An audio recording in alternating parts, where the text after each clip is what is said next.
여러분, 엔케렘이라는 도시가 있어요. 예루살렘에서 남서쪽으로 한 4km 정도 가면 있는 마을입니다. 그 마을에 마리아 방문 기념교회가 있습니다.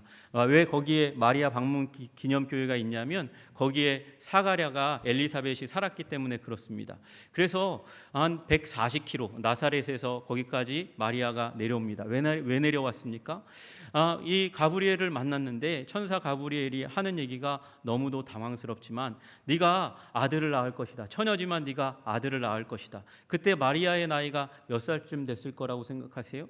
한 15살 정도 된 아주 작은 소녀에 불과합니다. 그런 그 소녀에게 청천벽력과 같은 아직 이제 약혼은 했지만 결혼을 안 했는데 아기를 준다니까, 아기를 낳는다고 말하니까 너무나 당황하죠.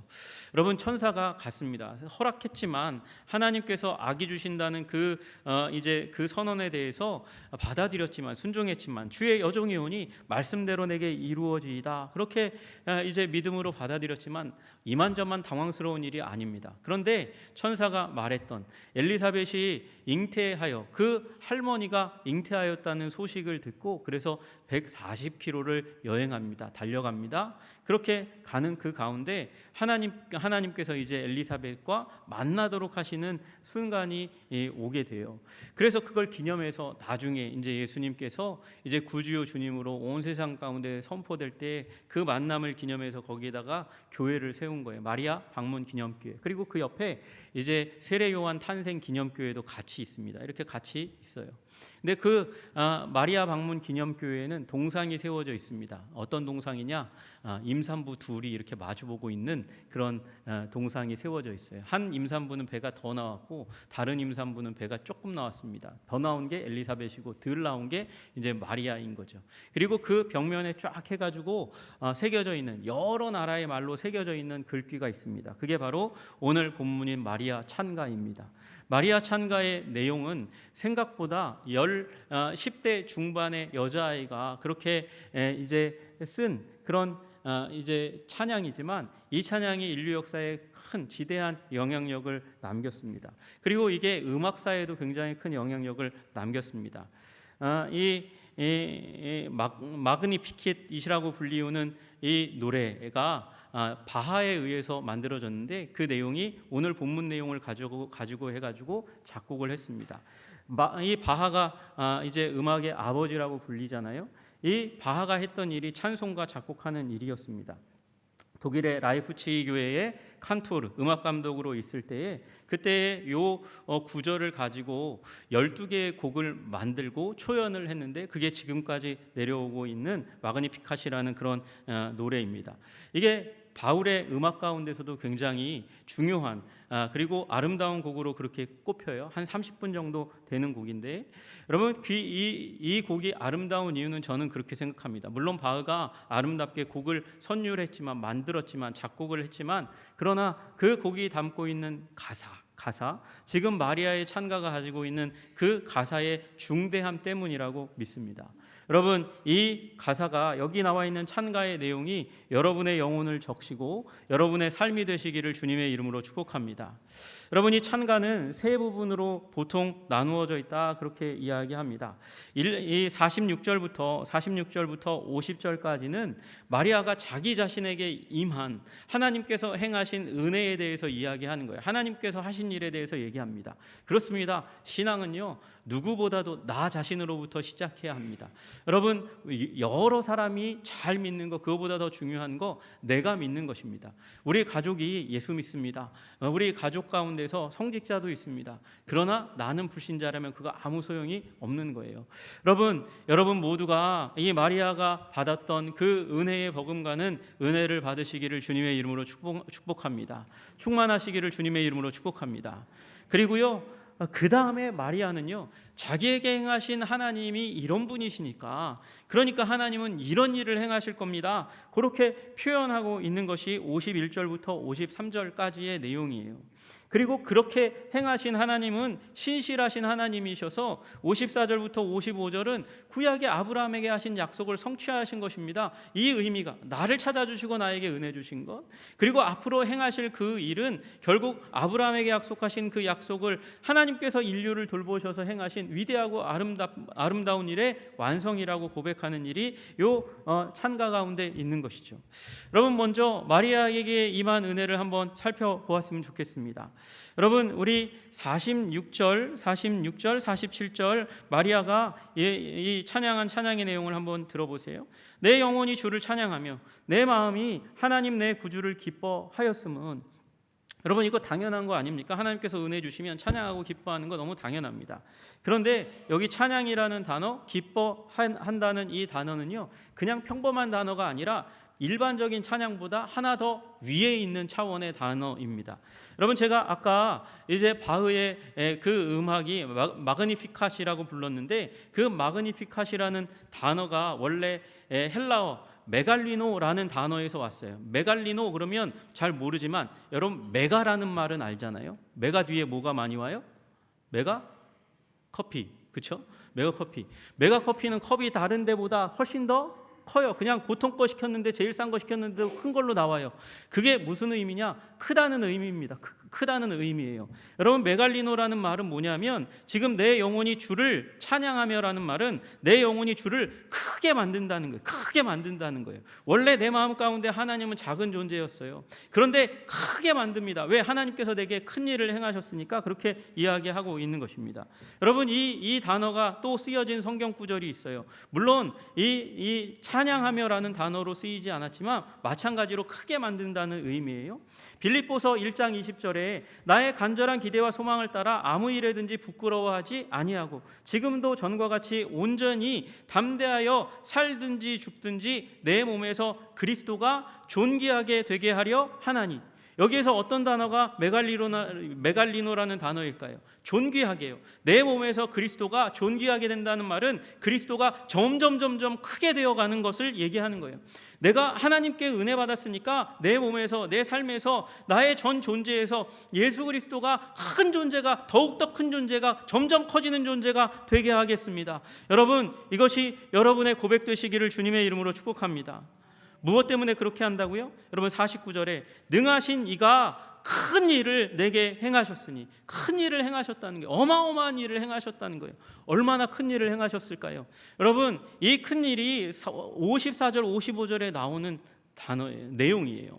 여러분, 하나님께서 이스라엘을 도와주셨다는 거예요. 긍휼히 여겨주셨다는 거예요. 나에게 찾아오신 그 일을 통해서 하나님은 이스라엘을 도우시는 일을 완성하셨고 긍휼히 여기시는 일을 완성하셨다는 거예요. 그래서 아브라함에게 하신 그 약속을 이제 나에게서 완전히 이루십니다 라고 고백하고 있는 거죠.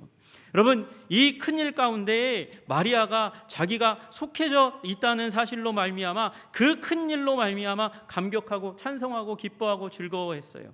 여러분, 이 퍼즐 맞추기 해보신 적이 있죠? 어르신들도 어렸을 때는 못하셨어도 이제 손자 손녀 때문에 가끔 이렇게 하시잖아요. 그 퍼즐 맞추기의 묘미는요, 피스가 많아질수록, 조각이 많아질수록 더합니다.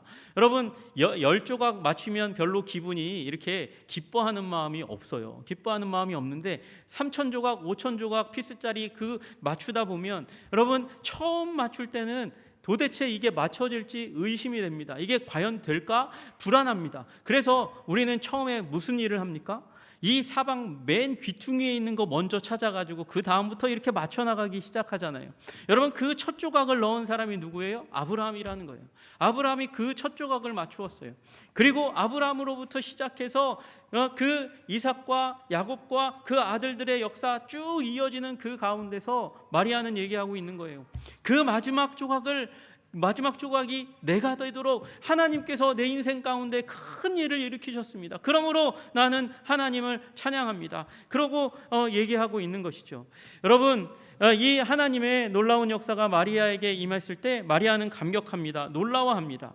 그리고 또 기뻐한다고 얘기합니다. 여러분, 여기 나와 있는 기뻐한다는 말도 크게 기뻐한다는 말이에요. 그냥 평범하게 기뻐한다는 게 아니라 평범한 기쁨이 있습니까? 그런 기쁨은 없어요. 기쁨은 우리의 감정이 고조되고 터져나올 때 일어나는 일인데 그 기쁨보다 더한 기쁨으로 기뻐하겠다라고 얘기하는 거죠.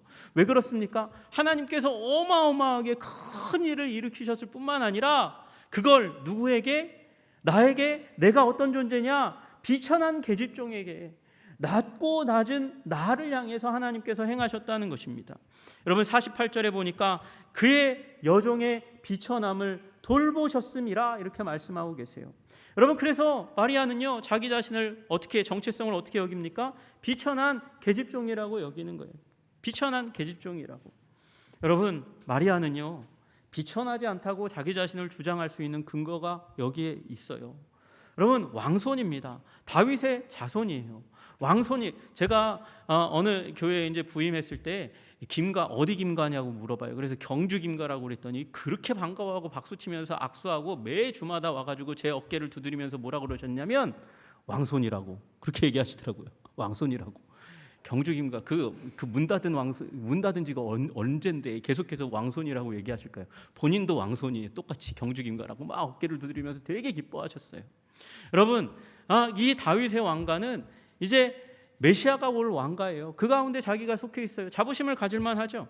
여러분 15살에 불과하지만 또 마리아는 신앙적으로 굉장히 철저하게 무장되어 있는 특심한 마음이 특별하게 하나님을 향해서 가지고 있는 그런 사람이었습니다. 그걸 어떻게 할 수 있어요? 목사님 그게 어디 나와 있나요? 예, 나와 있어요. 여기 보시면 여러분 우리 마리아의 찬가, 혹시 여러분이 성경을 가지고 있으면 그 내용에 한 구절 한 구절 끝날 때마다 옆에 다른 구절과는 다르게 많은 관련 구절이 적혀져 있습니다. 이게 무슨 얘기냐? 마리아가 이 찬양을 할 때에 그냥 막 마음에 나오는 대로 막 한 것이 아니라 구약에 자기가 배웠고 훈련받았고 기억하고 있던 말씀들을 갖다가 거기에다가 직물처럼 이렇게 이쁜 옷감을 만드는 것처럼 그렇게 작사했다는 거예요. 이 구절을 만들어냈다는 것이죠. 여러분 마리아는요 구약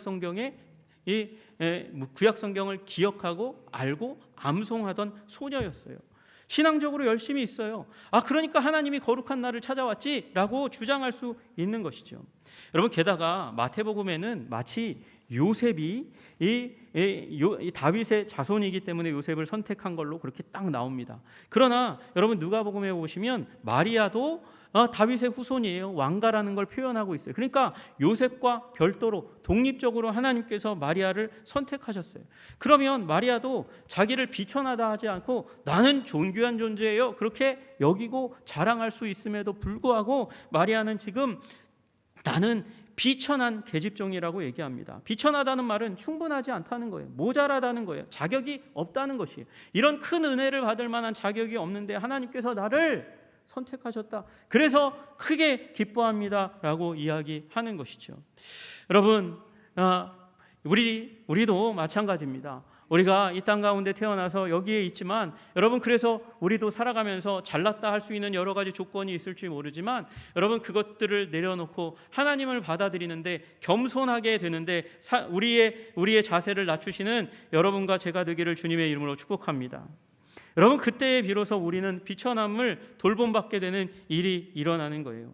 하나님이 돌보셔서 비천한 계집종이지만 마리아의 몸에 하나님 나라의 왕을 모시니까 만세에 이르는 복을 받게 된 줄로 믿으시기를 주님의 이름으로 축복합니다. 여러분 그래서 마리아가 48절에 얘기하잖아요.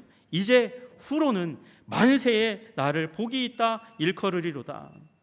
여러분 마찬가지입니다. 여러분과 제가 겸손하여져서 우리의 마음 가운데 하나님 나라의 왕을 겸허하게 되어서 낮아져서 비천하여서 모시면 우리도 영원에 이르는 복을 얻게 될 줄로 믿으시기를 주님의 이름으로 축복합니다. 여러분 우리는 이미 복을 받은 자들이에요. 복을 받은 자들이에요. 여러분 우리 에베소서 1장 3절에 말씀하시잖아요. 찬송하리로다 하나님 곧 우리 주 예수 그리스도의 아버지께서 그리스도 안에서 하늘에 속한 모든 신령한 복을 우리에게 주시되라고 말씀하셔요. 여러분 찌끄레기 복을 주셨다고 말씀하시지 않고요, 하늘에 속한 모든 신령한 복을 받은 자들이 우리들입니다. 여러분 하나님 나라의 왕 예수님을 모시면 마리아가 받은 복의 버금가는 어마어마한 하늘에 속한 모든 신령한 복을 받게 되는 줄로 믿으시기를 주님의 이름으로 축복합니다. 여러분에게 하나님 나라의 왕 예수님이 있다면 이 복이 이미 임한 줄로 믿으시기를 주님의 이름으로 축복합니다.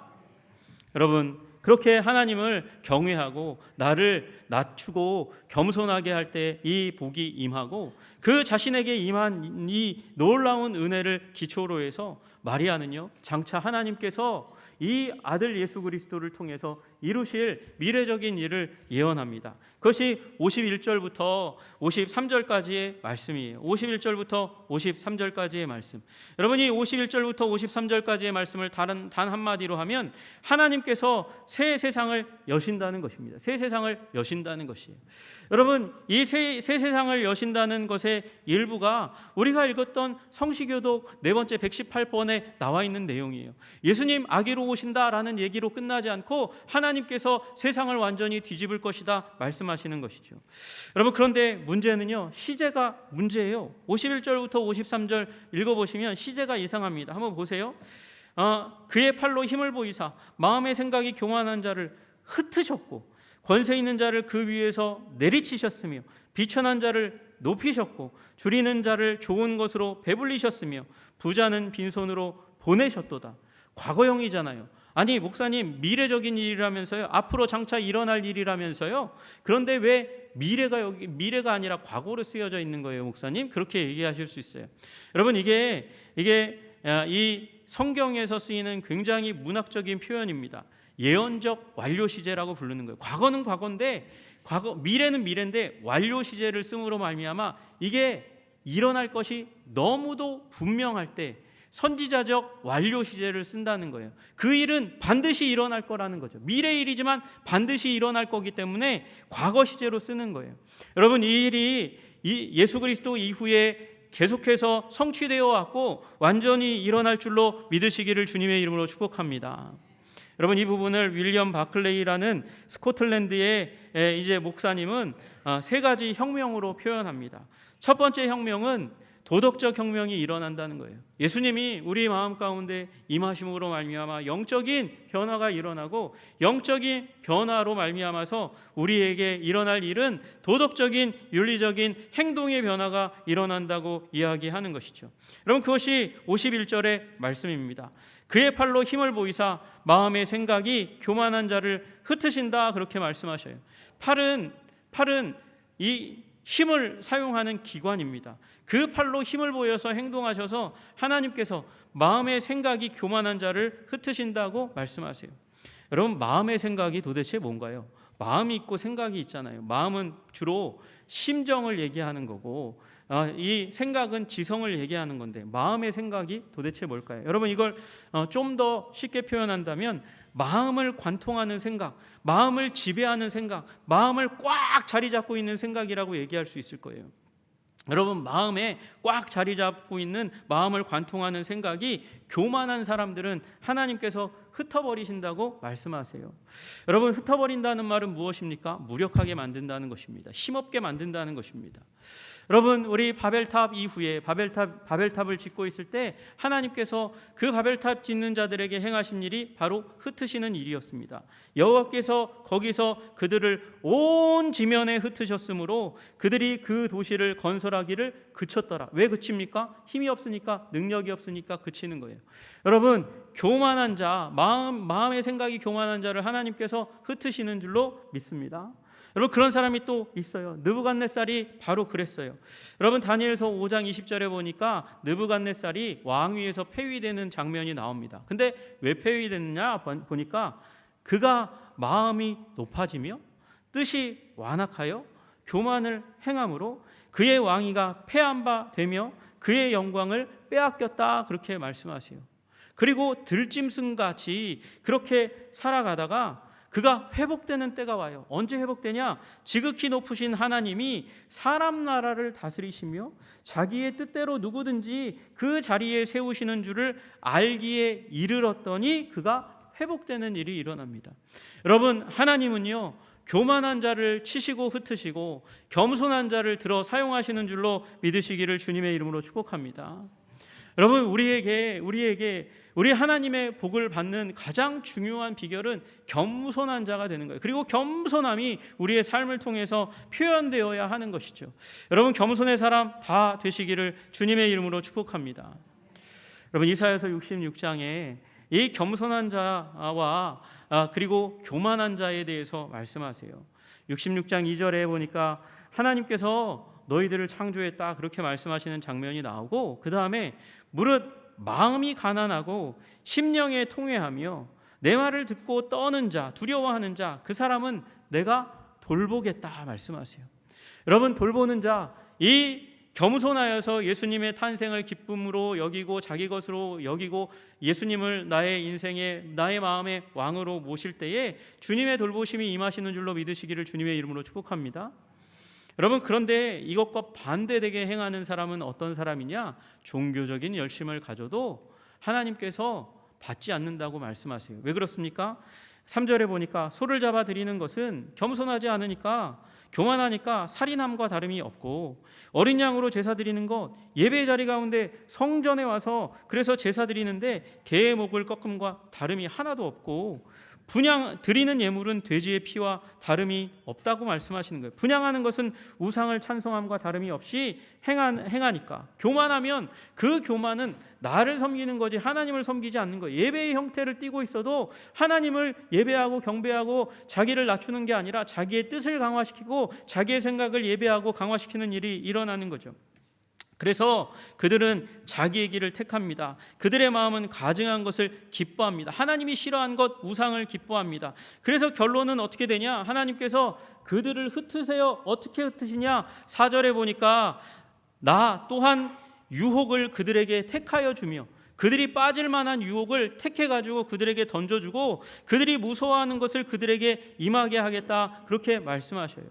이는 내가 불러도 대답하는 자가 없으며 내가 말하여도 그들이 듣지 않고, 하나님께서 불렀어요. 대답하도록, 응답하도록. 그런데 마음의 생각이 교만으로 관통해져 있어가지고 하나님의 목소리를 전혀 듣지 않아요. 그게 교만인 거예요. 그게 교만. 내 생각이 가득한 게 그게 교만인 거예요.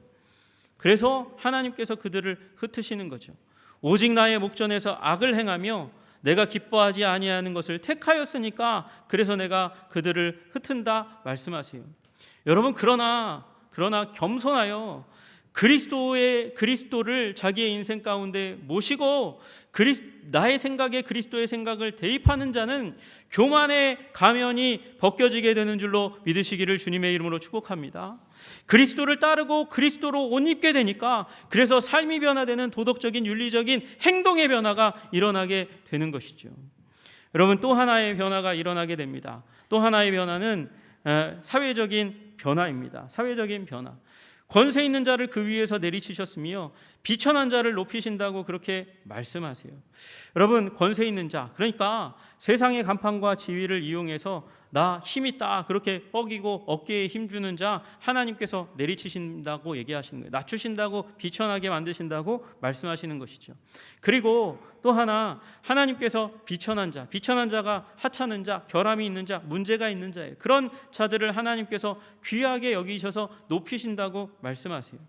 여러분, 이 일이 예수님이 들어간 사회와 나라와 문화들마다 일어나게 된 줄로 믿으시기를 주님의 이름으로 축복합니다. 여러분, 그 큰 권세들이 낮아져요. 점점 낮아져요. 여러분, 사회를 유지하기에 꼭 필요하니까 주어진 권세와 능력은 있지만 점점 그 예전의 봉건 시대, 왕정 시대보다 훨씬 더 낮아졌습니다.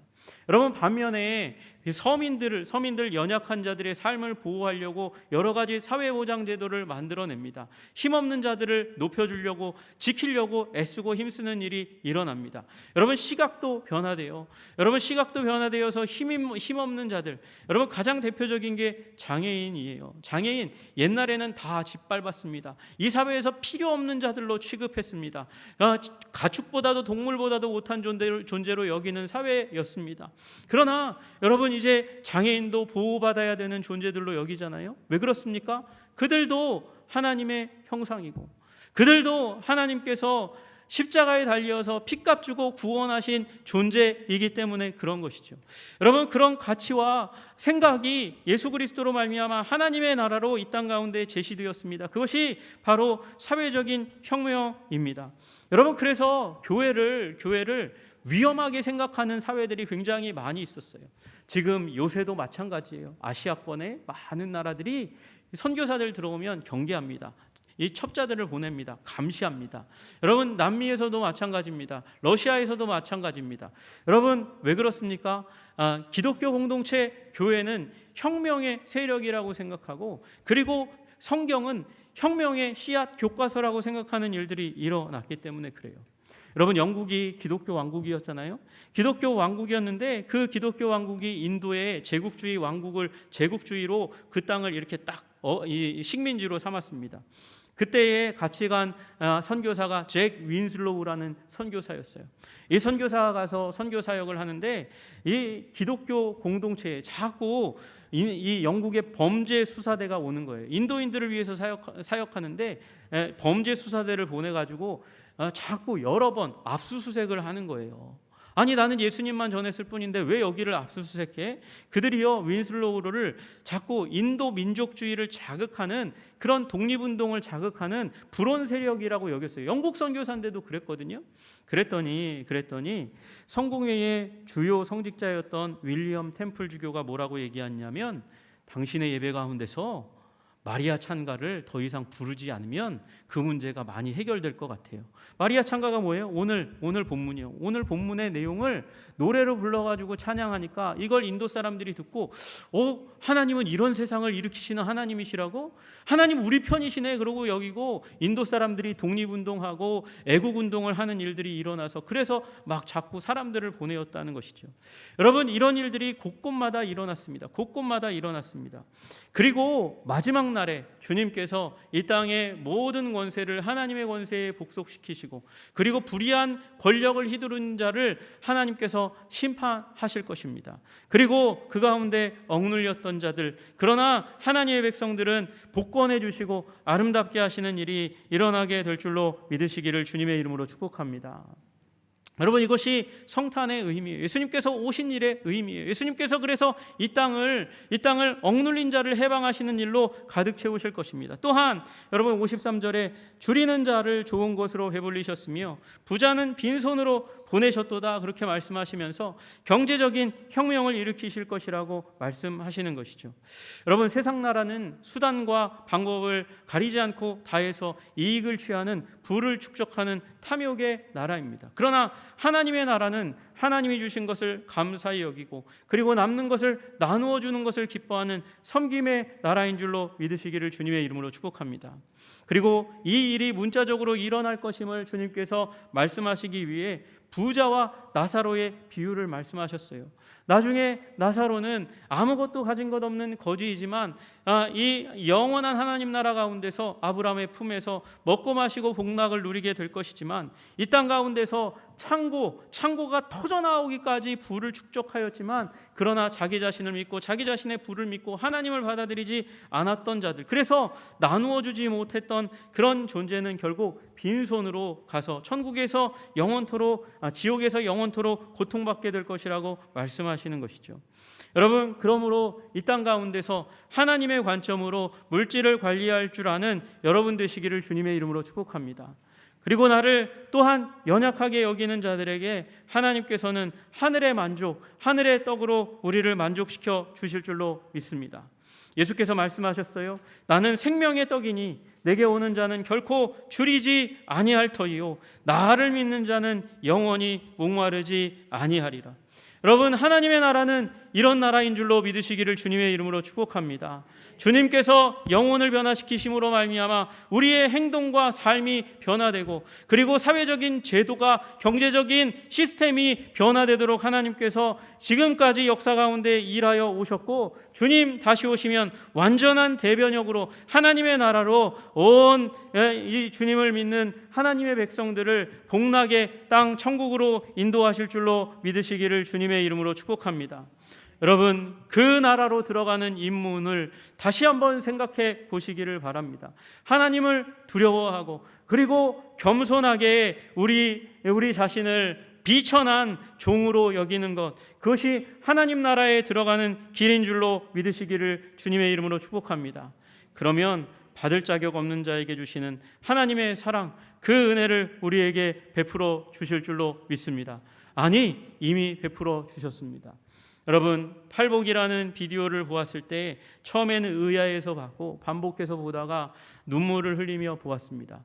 왼발의 전도자 최춘선 할아버지, 목사님이었는데 은퇴하고 나서 그리고 지하철을 돌아다니면서 힘없는 노인이었지만 그가 외치던 목소리는 이런 목소리였습니다. 지상 최대의 선물, 하나님이 인류에게 주시는 가장 좋은 선물, 예수 그리스도.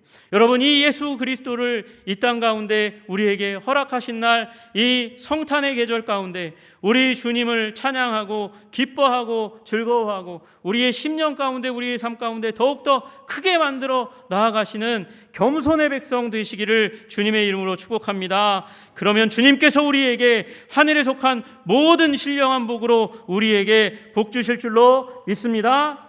기도하겠습니다. 하나님 아버지, 감사하고 찬양합니다. 이 성탄의 계절에 우리 하나님 기뻐하고 즐거워하며 아버지 서로에게 예수 그리스도의 나심을 즐거워하며 메리 크리스마스를 외치는 이 계절, 주님 우리의 심령이 텅 비지 않도록 주님 도와주시고 인도하여 주시옵소서. 아버지, 마국간에 예수님이 오셨을 때 그 마국간은 놀라운 교회로 변화되게 됩니다. 마찬가지로 하나님 아버지, 우리의 비천하고 어두운 심령이라 할지라도 예수님을 모셔드리면, 마음의 생각의 중심에 모셔드리면 우리 예수님이 우리의 존재를 변화시키실 줄로 믿습니다. 그리고 그렇게 변화된 자들로 말미암아 인류의 역사를 변화시켜 오셨습니다. 주님, 예수님을 환영하고 기뻐하고 즐거워하고 찬양함으로 말미암아, 예배함으로 말미암아 하나님 우리의 삶이 변화되게 하여 주시옵소서. 우리의 가정이 하나님 위기 가운데 있는 우리나라가 다시 한번 힘을 얻고 아버지 앞으로 전진해 나갈 수 있도록 주님 도와주시고 인도하여 주시옵소서. 주님께서 함께 해주시기를 간절히 소원하며 예수님 이름 받들어 기도드리옵나이다. 아멘.